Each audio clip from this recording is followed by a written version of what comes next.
Hamas के साथ जंग में इजराइल को मिली बड़ी कामयाबी। आईडीएफ ने हमास की कैद से एक महिला सैनिक को छुड़वाया। इजरायली सेना ने ग्राउंड अटैक के दौरान महिला सैनिक को आज़ाद करवाया। हमास ने 7 अक्टूबर को बनाया था बंधक।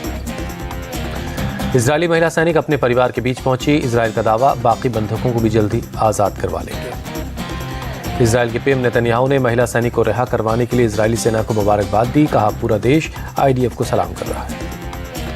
पीएम नेतन्याहू ने हमास और आईसिस के आतंकियों को बताया राक्षस। कहा, जब तक हम हमारे कदमों पर नहीं झुक जाएंगे तब तक छोड़ेंगे नहीं। हमास के खिलाफ इजराइल का ऑपरेशन हुआ तेज। गाजा शहर के चारों तरफ से घिरा। इजरायली टैंकों ने बरसाए गोलियां। इजरायली सेना और टैंक्स ने उत्तरी और मध्य गाजा में घुसना शुरू किया। मंगलवार को लगातार दागे जा रहे गोले। इजरायली सेना के टैंक के गोले की चपेट में आने से बची एक कार। बैरियर के पास से कार के घूमते ही फटा गोला। इजरायली सेना का गाजा में अंदर घुसना जारी है। देर रात गाजा के आसमान में दागी गई मिसाइलें। इजरायली सेना का फिलिस्तीन के वेस्ट बैंक पर भी अटैक। जनिन और समारा इलाकों में स्पेशल फोर्सेस की कार्रवाई, 4 लोगों की मौत। वेस्ट बैंक पर हुए हमले की फिलिस्तीन के पीएम ने की निंदा। कहा, हर नागरिक को अपनी रक्षा और देश की हिफाजत करने का हक है। इजराइल हमास जंग का आज 25वां दिन। दोनों तरफ के करीब 9,700 लोगों की मौत। गाजा हेल्थ मिनिस्ट्री के मुताबिक इजरायली हमले में करीब 8,300 फलस्तीनियों की जान गई। मरने वालों में ज्यादातर महिलाएं। इजरायली सेना ने हमास के 700 से ज्यादा लोगों को मारने का दावा किया। पिछले 24 घंटे में हमास के 4 कमांडर मारे गए। इजराइल का दावा, पिछले 24 घंटे में हमास के 600 ठिकाने टारगेट किए। 150 सुरंगों और बंकरों को तबाह किया। इजराइल ने लेबनान के हिजबुल्लाह ग्रुप पर भी हमला बोला। दक्षिणी लेबनान में की जमकर शेलिंग। इजरायली सेना ने लेबनान के पोस्ट के पास जंगलों में हिजबुल्लाह के लड़ाकों पर शेलिंग की। जंगल के कई हिस्सों में आग लग गई। इजराइल ने सीरिया को भी दिया जवाब। सीरिया में कई ठिकानों पर बमबारी की। गाजा में इजरायली सेना को मिला जर्मन लड़की का शव। हमास ने 7 अक्टूबर को बंधक बनाया था। हिंसा के बाद महाराष्ट्र के बीड में कर्फ्यू लगाया गया। लोगों से सड़कों पर नहीं निकलने की अपील। आज दोपहर 12 बजे होगी महाराष्ट्र कैबिनेट की बैठक। मराठा आरक्षण की प्राथमिक रिपोर्ट मंजूर की जाएगी। बीड हिंसा के बाद सीएम शिंदे और डिप्टी सीएम फडणवीस ने सभी जिलों के एसपी के साथ वर्चुअली बैठक की। लोगों को भड़काने वालों के खिलाफ कड़ी कार्रवाई के लिए कहा। पुलिस के मुताबिक आंदोलन की आड़ में हिंसक घटनाएं की गईं। बैठक में सोशल मीडिया के जरिए भड़काने वालों पर नजर रखने के लिए कहा गया। उपद्रवियों ने बीड में 2 विधायकों के घर को जलाया। सड़क पर किया पथराव और हंगामा। मराठा आंदोलन की वजह से बीड में हालात बेकाबू हुए। उग्र प्रदर्शनकारियों ने एनसीपी के दफ्तर को भी आग के हवाले कर दिया। छत्रपति संभाजी नगर में हुआ हंगामा। बीजेपी विधायक प्रशांत के दफ्तर पर आंदोलनकारियों ने तोड़फोड़ की। विधायकों के घर पर हुए हमले से भड़की सुप्रिया सुले। कहा, महाराष्ट्र सरकार की ये नाकामी है। शराब नीति घोटाले में दिल्ली के सीएम केजरीवाल को ईडी का नोटिस। 2 नवंबर को पूछताछ के लिए बुलाया। सीएम केजरीवाल से अप्रैल में सीबीआई भी कर चुकी है पूछताछ। शराब नीति घोटाले के मामले में हुए थे सवाल जवाब। सीएम केजरीवाल को सम्मन पर बोले दिल्ली बीजेपी अध्यक्ष वीरेंद्र सचदेवा। केजरीवाल हैं पूरे घोटाले के सूत्रधार। बताना होगा 338 करोड़ कहां खर्च किए। केजरीवाल को सम्मन मिलने पर बोले दिल्ली के मंत्री सौरभ भारद्वाज। कहा, केंद्र सरकार का एक ही मकसद, केजरीवाल को जेल भेजकर आपको खत्म कर दिया जाए। दिल्ली की मंत्री आतिशी बोली, पंजाब और दिल्ली सरकार के कामों से डर गई बीजेपी, आपको खत्म करना चाहती है। बीजेपी नेता बासुनी स्वराज ने आप पर किया पलटवार। कहा, विक्टिम कार्ड खेल रही आम आदमी पार्टी। दिल्ली शराब घोटाले में मनीष सिसोदिया को झटका। सुप्रीम कोर्ट ने जमानत याचिका खारिज की। सिसोदिया की बेल रिजेक्ट होने पर बीजेपी का तंज। सुधांशु त्रिवेदी बोले, केजरीवाल सरकार बताए पैसे कहां गए। मनीष सिसोदिया की बेल रिजेक्ट होने पर बोले दिल्ली कांग्रेस चीफ लवली, जिसने घोटाला किया उसे सजा मिले। दिल्ली सरकार की मंत्री आतिशी बोली, सुप्रीम कोर्ट का सम्मान करते हैं लेकिन सिसोदिया को बेल मिलनी चाहिए। वैभव गहलोत से ईडी ने 8 घंटे की पूछताछ की। 16 नवंबर को फिर से बुलाया। बेटे से पूछताछ पर बोले सीएम अशोक गहलोत, राजनीतिक फायदे के लिए जांच एजेंसियों पर दबाव डाला जा रहा है। राजस्थान कांग्रेस नेता सचिन पायलट आज टोंक में नामांकन करेंगे। कई बड़े कांग्रेस नेता मौजूद रहेंगे। वसुंधरा राजे ने राहुल गांधी और प्रियंका गांधी पर साधा निशाना। कहा, प्रियंका को कुछ पता नहीं रहता। वसुंधरा राजे का गहलोत सरकार पर अटैक। पूछा, 5 साल पहले किए वादे पूरे क्यों नहीं हुए। राजस्थान पर दिल्ली में कांग्रेस की सीईसी बैठक, उम्मीदवारों के नाम पर मंथन हुआ। मल्लिकार्जुन खड़गे, सोनिया, राहुल के साथ सीएम गहलोत भी शामिल हुए। राजस्थान चुनाव के लिए सीपीआई-एम ने जारी किए लिस्ट, 17 उम्मीदवारों के नाम का ऐलान। आज तेलंगाना में चुनाव प्रचार करेंगी प्रियंका गांधी, कोल्हापुर जिले में जनसभा को संबोधित करेंगी। सीएम शिवराज चौहान ने भरा नामांकन, कहा बुद्धि की जनता और मैं अलग नहीं, एक परिवार है। सीएम शिवराज ने किया दावा, एमपी में फिर बनेगी बीजेपी की सरकार, हम विकास के मुद्दे पर चुनाव लड़ रहे हैं। बीजेपी नेता कैलाश विजयवर्गीय ने भी नॉमिनेशन फाइल किया, कहा 160 सीटें जीतेंगे। छत्तीसगढ़ के सीएम भूपेश बघेल ने दाखिल किया नामांकन, पाटन विधानसभा सीट से भरा पर्चा। छत्तीसगढ़ कांग्रेस का गढ़ रहा है, इसे भेदना इतना आसान नहीं, नॉमिनेशन दाखिल करने के बाद बोले सीएम बघेल।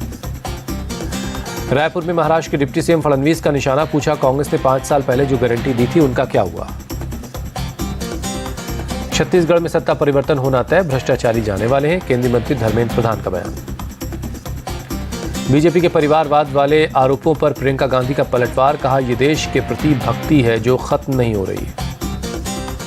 भूपेश बघेल सिर्फ 40 दिन के सीएम, इनकी घोषणाओं का जनता पर नहीं होगा असर, पूर्व मुख्यमंत्री रमन सिंह का बयान। सरदार पटेल की जयंती पर पीएम मोदी आज गुजरात के केवड़िया में देंगे श्रद्धांजलि, स्टैच्यू ऑफ यूनिटी पर पुष्प अर्पित करेंगे। पीएम मोदी राष्ट्रीय एकता दिवस समारोह में लेंगे हिस्सा, कई परियोजनाओं का शिलान्यास और उद्घाटन भी करेंगे।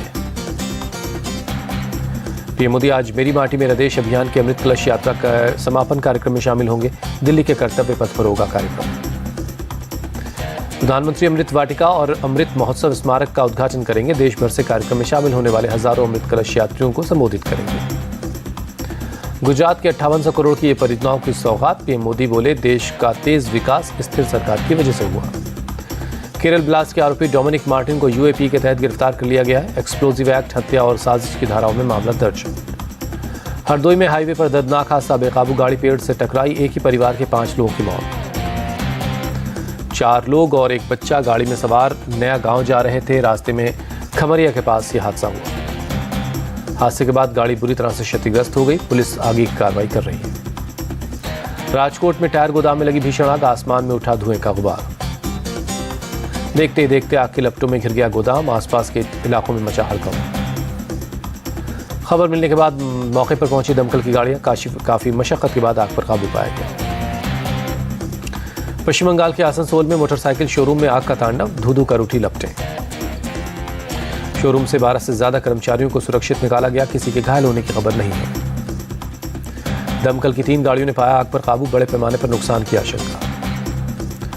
लखनऊ में ब्लैकआउट मॉक ड्रिल, सभी लाइट्स बंद की गई। ब्लैकआउट में युद्ध के समय सभी लाइट्स बंद की जाती हैं। ब्लैकआउट के अलावा आग बुझाने के तरीके, घायलों को फर्स्ट एड देने की ड्रिल, जलते हुए सिलेंडर को बुझाने की ड्रिल भी की गई। सिविल डिफेंस ने की मॉक ड्रिल, इमारत में फंसे लोगों को किस तरह से निकाला जा सकता है, ड्रिल करके दिखाया गया। महाराष्ट्र पुलिस की साइबर सेल ने रैपर बादशाह से पूछताछ की, बेटिंग ऐप के मामले में सवाल जवाब हुए। अमृतसर में पंजाब पुलिस और बीएसएफ का एक्शन, एक ड्रोन को मार गिराया, ड्रग तस्करी नाकाम की।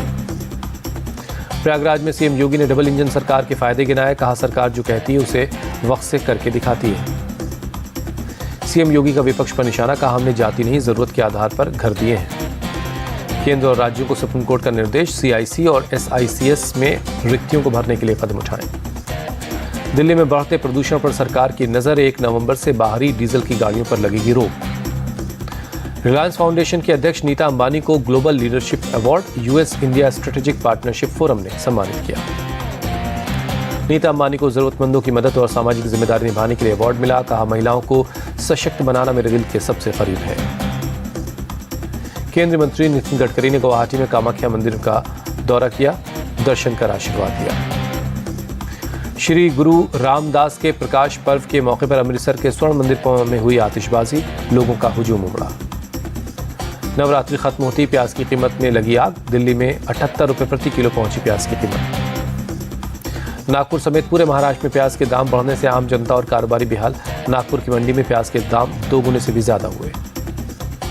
थोक बाजार में लाल और सफेद प्याज 50 से 60 रुपए और खुदरा बाजार में 70 से 80 रुपए प्रति किलो पहुंची।